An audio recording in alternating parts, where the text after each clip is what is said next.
नमस्कार। The news अड्डा के खास इंटरव्यू सीरीज में आपका स्वागत है। आज हम बात कर रहे हैं, स्क्रीन पर आप देख रहे हैं, रंजीत रावत से बात करें। रंजीत रावत जी कांग्रेस के कार्यकारी अध्यक्ष हैं और सल्ट से उन्होंने चुनावी लड़ाई लड़ी, लेकिन वो कामयाब नहीं हो पाए। रंजीत रावत जी, चर्चा में आपका स्वागत है। सर, आप तो काफी दमखम से सल्ट में चुनावी लड़ाई लड़ रहे थे, फिर क्या वजह रही कि सल्ट में परिणाम कांग्रेस के पक्ष में नहीं आया? देखिए, अधिकांश सीटों में प्रदेश में कांग्रेस के पक्ष में माहौल नहीं आया है।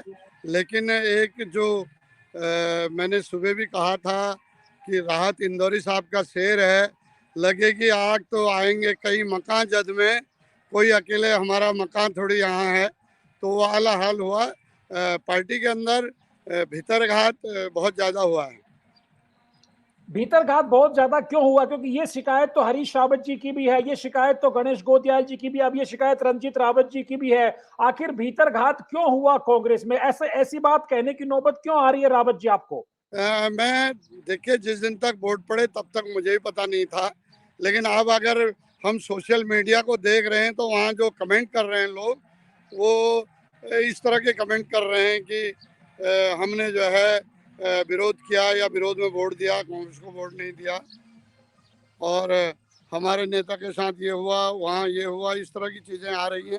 और जो बात रावत जी ने कही है वो भी वही है। और कल जो उन्होंने प्रीतम सिंह के बयान पे कहा था कि रंजीत रावत 2017 में जो है जबरदस्ती रामनगर चुनाव लड़े, मैं लड़ना चाहता था, उस पर मैंने सुबह बयान दिया था कि वो उनकी बात गलत है।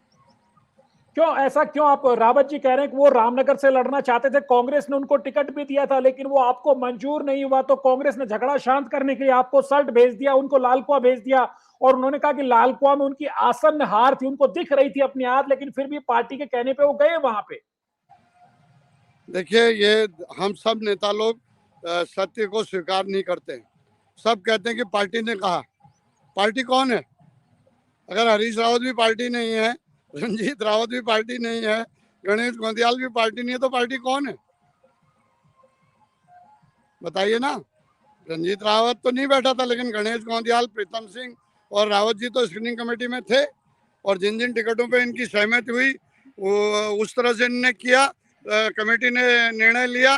तो ये तो निर्णायकों की भूमिका में थे। ये तो ये सवाल नहीं कह सकते कि पार्टी ने मुझसे कहा। तो ये गलत बात है। रावत जी ने खुद कहा कि मैं रामनगर लड़ूंगा।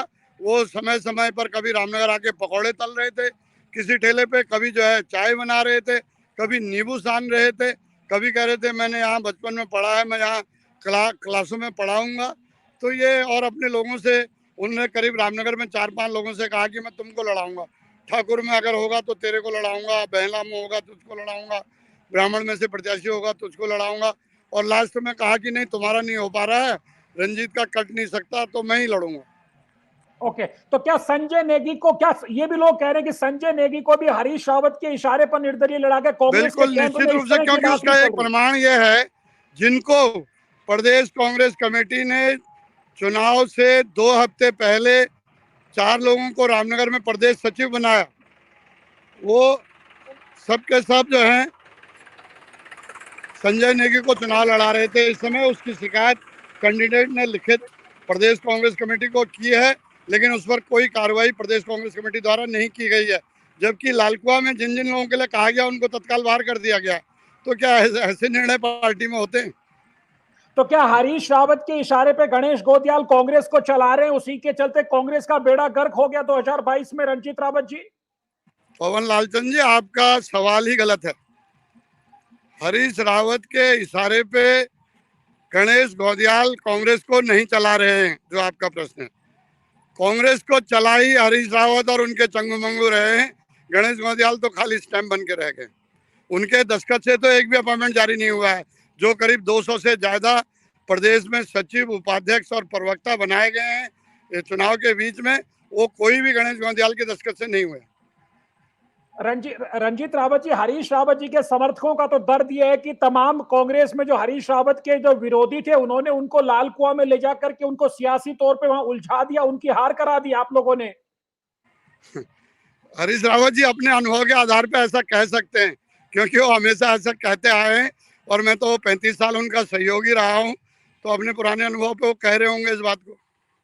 तो क्या रंजीत रावत जी 5 साल से आप रामनगर में काम कर रहे थे, क्या आपको लगता है कि हरीश रावत जी ने जिस तरह से रामनगर की जिद पकड़ी उससे पूरा कुमाऊं में कांग्रेस का तराई में पूरा कांग्रेस की जो लय थी चुनाव की, जो रणनीतिक धार थी, वो पूरी धार लय बदल गई? खराब।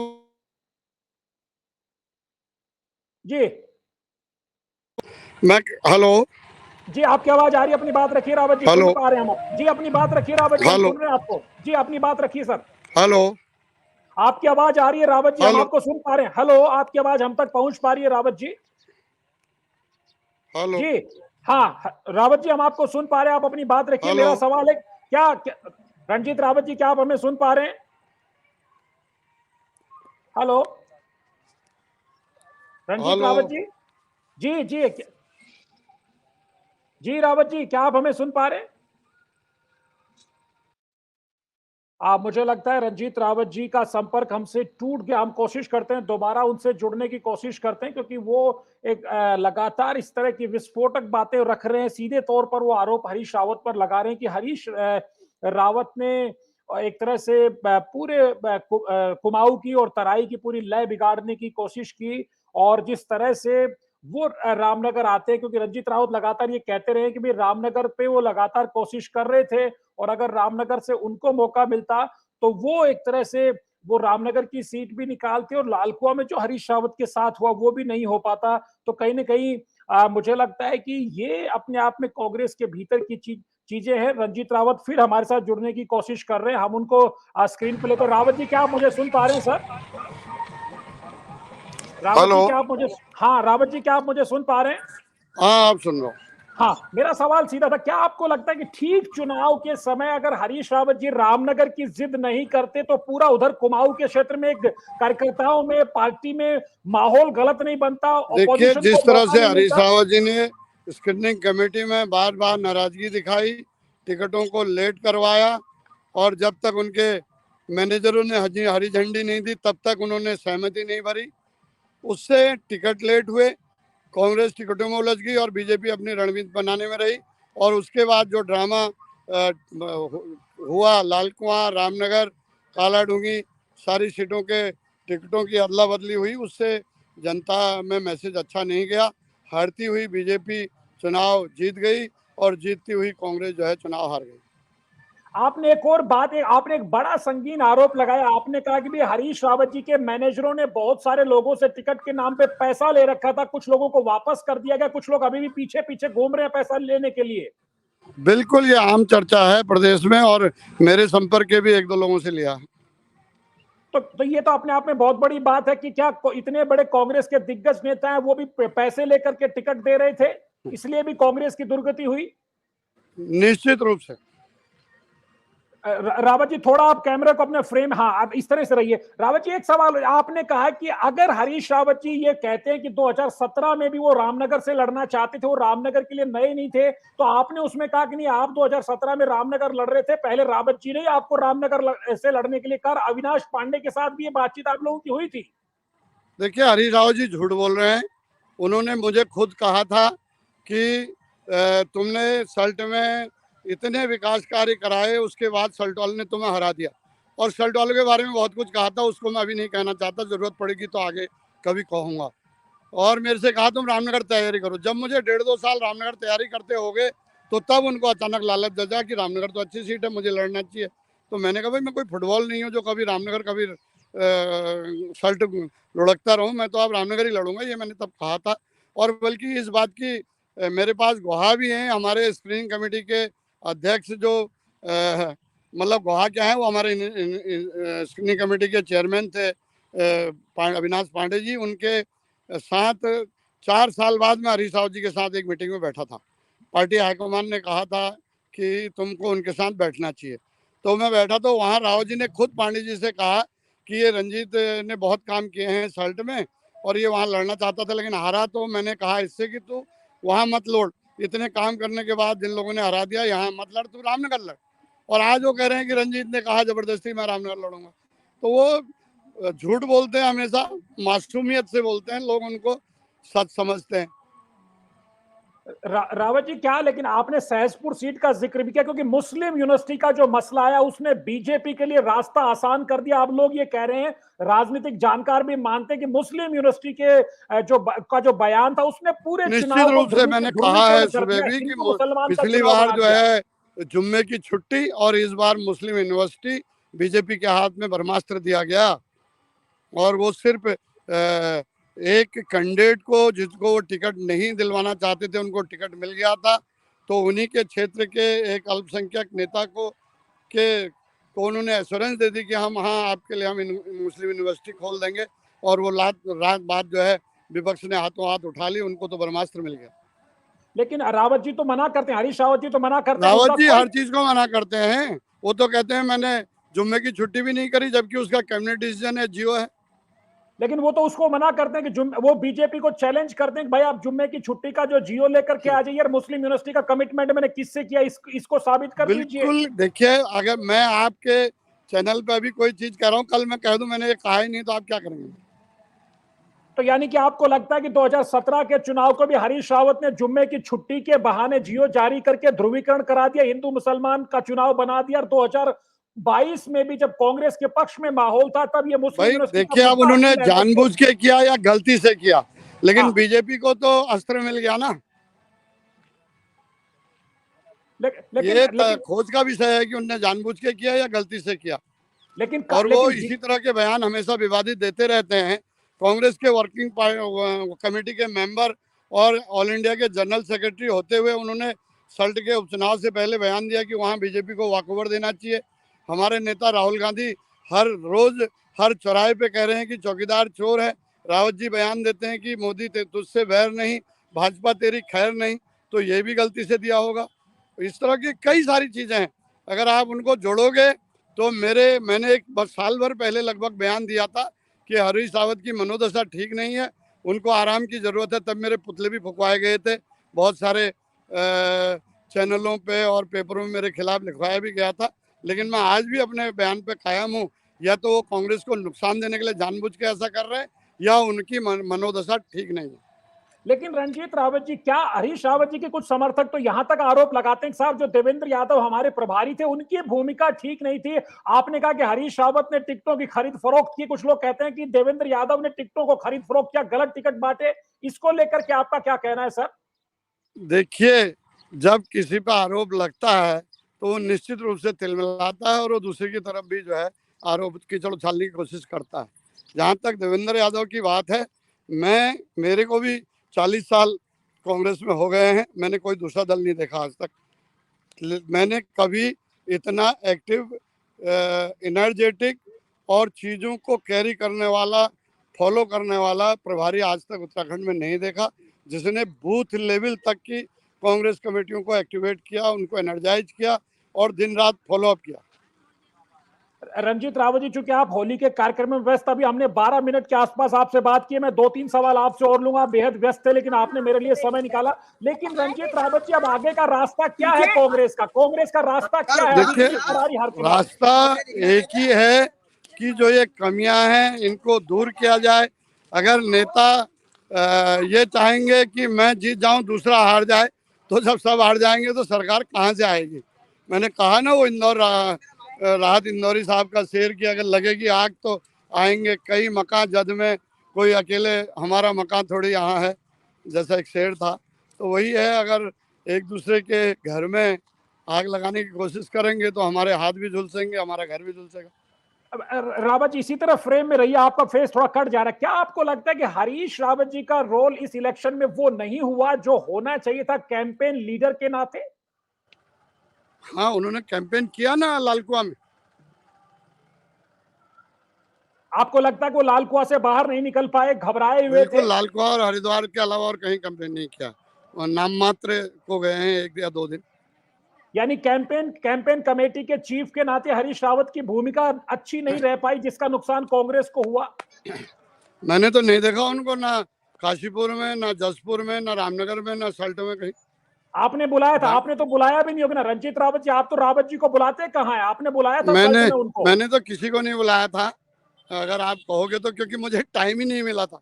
मुझे 12 दिन के अंदर सल्ट में जाके चुनाव लड़ना था, जहाँ मैं 5-6 साल से सक्रिय नहीं था, और तो मैंने तो किसी को नहीं मिलाया, फिर भी मेरे यहाँ जो है सचिन पायलट जी को भेजा गया था, तो मैंने कार्यक्रम कराया वो। रंजीत राव जी, 5 साल से रामनगर में आप काम कर रहे थे, क्या आपको जानबूझ के उलझा दिया गया, सल्ट में भेज के आपको फंसाया गया? बिल्कुल आपको लगता निश्चित है रूप से जानबूझ के किया गया है, और उससे सल्ट नहीं, सल्ट, रामनगर, कालाढूंगी, लाल कुआ या कुमाऊं में और जगह, सब जगह नुकसान हुआ है। अगर आपको रामनगर से चुनाव लड़ने दिया गया होता, लेकिन संजय नेगी तो तब भी बागी लड़ सकते थे, आपने उनमें तो 36 का आंकड़ा है, फिर भी तो नुकसान हो सकता नहीं, था वो आपको, उनके जो बागी आप लड़ने से महेंद्र उतना पाल को। फर्क नहीं, वो लड़ते भी तो उतना ही तो लाते ना जितना लाए हैं। यानी कि रंजीत रावत जी का ये कहना है कि मुस्लिम यूनिवर्सिटी के बयान ने हमको डैमेज किया, और वो हरीश रावत के इशारे पर हुआ, और रामनगर और सल्ट और जो लालकुआ की जो बाद में एक भागा दौड़ी हुई, उसने कांग्रेस की कैंपेन को डैमेज किया। निश्चित रूप से। हरीश रावत जी को आप क्या सलाह देंगे? वो उन्होंने तो प्रियंका गांधी को ढाल बना करके कहा, साहब प्रियंका गांधी ने बहुत अच्छा कैंपेन किया यूपी में, लेकिन हार गए, देखिए इतना अच्छा कैंपेन नहीं हो सकता। तो अब हरीश रावत जी ने तो प्रियंका गांधी को भी लपेट लिया, साहब वो भी तो हार गई है कैंपेन ये करके, तो तो अब हमको पुरानी वो है ना, हारे को हरिनाम, कोई ना कोई तो सहारा लेता आदमी। क्या रंजीत रावत को लगता है कि अब हरीश रावत को रिटायर हो जाना चाहिए राजनीति से? उनकी बिटिया भी स्टेब्लिश हो गई हैं, अब तो विधायक बन गई। क्या आपको लगता है कांग्रेस के बेहतरी के लिए, या आपको लगता है 2024 में वो हरिद्वार से लोकसभा का मेरी चुनाव मेरी लड़ने वाले बात हैं? का कांग्रेस ने संज्ञान नहीं लिया, आपने तो लिया था। मैंने कहा था हौसले उड़ानों की बुनियाद होते हैं, कप कपाते हाथों से शमशीर नहीं उठती। जब आप जनरल को लड़ाई में भेज रहे हैं और वो अपनी टांगे नहीं उठा पा रहा है, तो अपने सैनिकों का मनोबल क्या बढ़ाएगा? तो क्या आपको लगता है वक्त आ गया और हरीश आपने रावत जी देखा को? नहीं, लाल कौर हरिद्वार से बाहर नहीं जा पाए हमारे जनरल।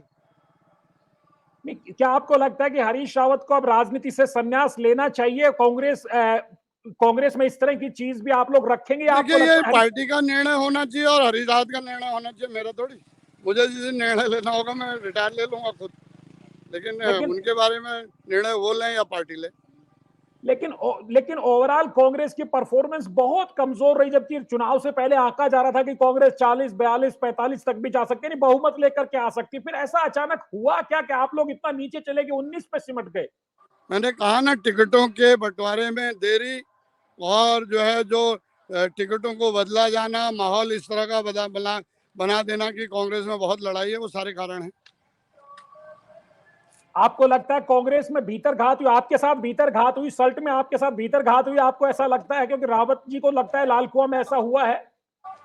नहीं, उन्होंने कहा है भीतर घात हुआ है, तो उनके यहाँ हुआ है तो और जगह भी हुआ होगा। अब रामनगर में तो मैंने कहा ना, रामनगर में जो उन्होंने महीने भर पहले 4 प्रदेश सचिव बनाए थे, वो चारों के चारों जो है निर्दलीय को लड़ा रहे थे, तो ये प्रमाण के लिए कम है क्या?